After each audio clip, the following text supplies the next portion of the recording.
Bom pessoal, agora nós estamos aqui para as nossas 10 dicas para manejar bem o seu pasto e vamos falar da dica de número 6, que é a segunda parte da relação caule e folha. Agora nós vamos falar do caule e por que não é tão importante assim a gente focar no caule. Na realidade, o importante é que a gente evite a formação excessiva de caule. Gente, o caule ele é aquela estrutura na planta, no capim, que é responsável por empurrar a parte foliar para cima e fazer com que ela consiga captar mais luz. Então daqui a gente já consegue tirar um diagnóstico muito bom, que é o que? O caule ele se forma quando eu dificulto a chegada de luz no restante da planta, ou seja, quando eu deixo fechar demais e deixo o meu capim subir muito.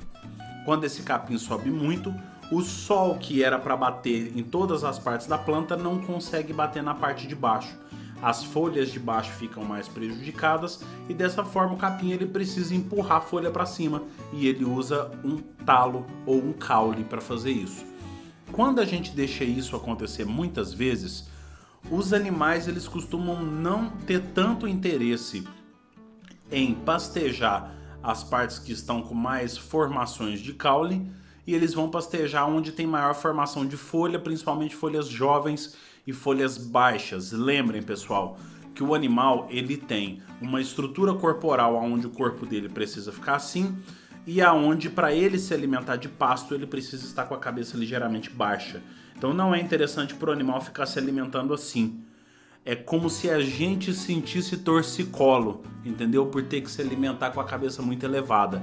A cabeça ao nível do tronco do animal, ela fica muito elevada em relação ao que é normal para ele em termos morfológicos, né? Então ele precisa ficar com a cabeça mais baixa.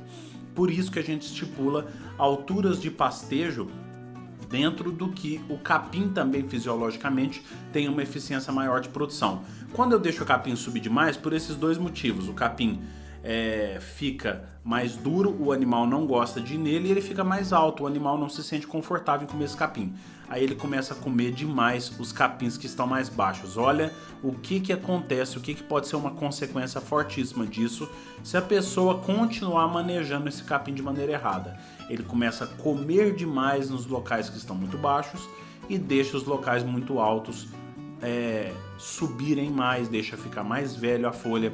E isso aqui, gente, acontece no sentido de que aqui parece que você está vendo muita folha verde, mas na realidade, para essa folha subir desse tanto, o capim precisou criar bastante caule. Na primeira oportunidade que os animais tiverem de pastejar isso daqui, eles vão expor esses caules e a gente vai perceber o tanto que essas toceiras têm de caule acumulado. Pessoal, caule verde, caule amarelado, da mesma relação que a gente fez nas folhas, nós vamos fazer nos caules. Só que agora, como nas folhas a gente falava de alta concentração de nutrientes, por outro lado, o caule, que ele tem cerca de 1/3 dos nutrientes que a folha tem, nós temos baixa concentração de nutrientes, tanto para caule verde quanto para caule amarelado. A diferença é que esse caule verde ele tem uma digestibilidade mais alta. E o caule amarelado ele tem uma digestibilidade mais baixa.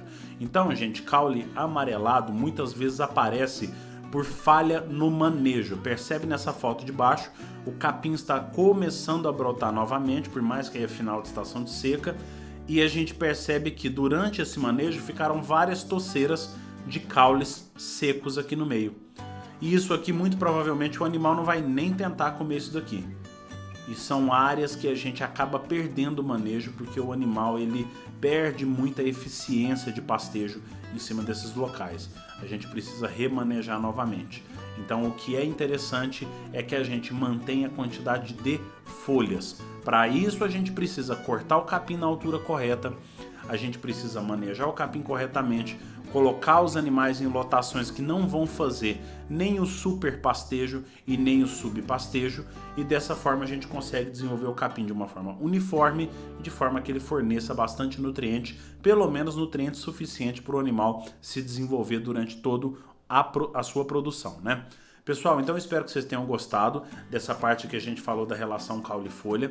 É muito importante que a gente mantenha uma alta relação de folhas para uma baixa quantidade de caules, Para isso a gente precisa manter o capim lá naquelas dicas anteriores que a gente falou, altura de entrada e altura de saída, certo? Muito obrigado e até a próxima dica.